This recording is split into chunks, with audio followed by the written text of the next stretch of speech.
My uncle's $10 million company went to whoever could crack his final code in 48 hours, and my Harvard-educated siblings hired hackers while I remembered the bedtime stories he told me. Uncle Elijah died on a Monday morning at 4:17 a.m. in his penthouse overlooking the Seattle skyline, his fingers still resting on his laptop keyboard.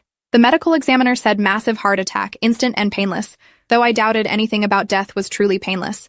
He was 53 years old and worth approximately $47 million, most of it tied up in Datacrypt Solutions, the cybersecurity company he'd built from nothing over 20 years. The funeral was scheduled for Thursday, but the will reading happened Wednesday afternoon at his attorney's office downtown, which should have been my first clue that something unusual was coming.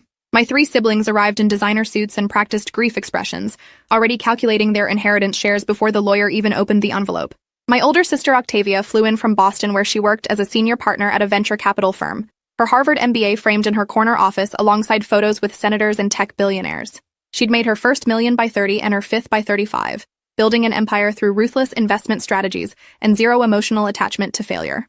My brother Sterling arrived from San Francisco in a Tesla that cost more than most people's houses, his Stanford computer science degree having led him to found 3 successful startups before age 40.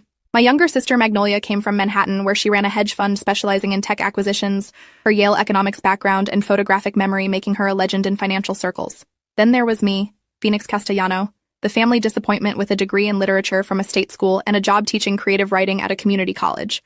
I made $43,000 a year and lived in a 1-bedroom apartment with secondhand furniture. The attorney's name was Bernard Yates, and he had the exhausted expression of someone who'd spent decades managing wealthy people's demands and deceptions. He opened the leather portfolio containing Uncle Elijah's will and began reading in a monotone voice that suggested he'd done this 1,000 times. The usual legal language about sound mind and disposing of assets.